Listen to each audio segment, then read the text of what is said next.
சின்ன சின்ன விஷயத்துக்கு உங்களுக்கு உங்க பார்ட்னருக்கும் சண்டை வருதா? அப்ப இந்த வீடியோ உங்களுக்கு தான். போன் எடுக்கலனா சண்டை, மெசேஜ் பார்த்துட்டு ரிப்ளை பண்ணலனா சண்டை, பிளேட் எங்க வச்சா சண்டை, டவல் எடுத்து காய போடலனா சண்டை, இந்த மாதிரி சின்ன சின்ன விஷயத்துக்கும் சண்டை போடுறீங்க. அது ஏன் தெரியுமா?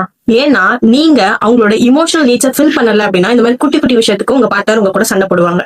நீங்க உங்க பார்ட்னரோட இமோஷனல் நீட்ஸை ஃபில் பண்ணல அப்படின்னா என்ன ஆகும்? உங்க பிரெயின் ஆட்டோமேட்டிக்கா சில விஷயத்த ஸ்கேன் பண்ண ஆரம்பிக்கும். ஃபார் எக்ஸாம்பிள், நீங்க அவங்க மேல பாசமா இருக்கீங்களா, நீங்க அவங்க கேர் பண்றீங்களா, அவங்களுக்கு இம்பார்ட்டன்ஸ் தரீங்களா, அவங்களுக்கு ப்ரையாரிட்டி கொடுக்குறீங்களா, இந்த மாதிரியான சில விஷயத்த ஆட்டோமேட்டிக்கா உங்க பிரெயின் வந்து ஸ்கேன் பண்ண ஆரம்பிக்கும். சோ இந்த மாதிரி ஸ்கேன் பண்றதுனாலதான் நீங்க பண்ற சின்ன சின்ன விஷயமும் அவங்களுக்கு அது ரொம்ப இமோஷனலா எக்ஸ்ப்ளோர் ஆகுது. ஃபார் எக்ஸாம்பிள், நீங்க அவங்களோட மெசேஜ் பார்த்துட்டு ரிப்ளை பண்ணல அப்படின்னா அவங்க அதை ரொம்ப பெருசா ஃபீல் பண்ணுவாங்க.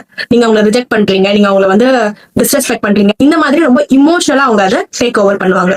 சோ இந்த மாதிரி குட்டி குட்டி விஷயங்கள் தான் அவங்களை ட்ரிகர் பண்ணி நாளைக்கு அது இமோஷனா எக்ஸ்ப்ளோர் ஆகும். ஸோ ஃபியூச்சர்ல உங்களுக்கு இந்த மாதிரி குட்டி குட்டி விஷயத்துக்கு சண்டை வந்ததுன்னா இமோஷனல் நீட புரிஞ்சு நீங்க அதுக்கு சப்போர்ட் பண்ணீங்கன்னா இந்த மாதிரி குட்டி குட்டி பிரச்சனை நீங்க அவாய்ட் பண்ணலாம். இந்த மாதிரி லைஃப் ரிலேட்டட் கண்டென்ட்டுக்கு என்னோட அக்கௌண்ட்டை ஃபாலோ பண்ணுங்க. தேங்க்யூ.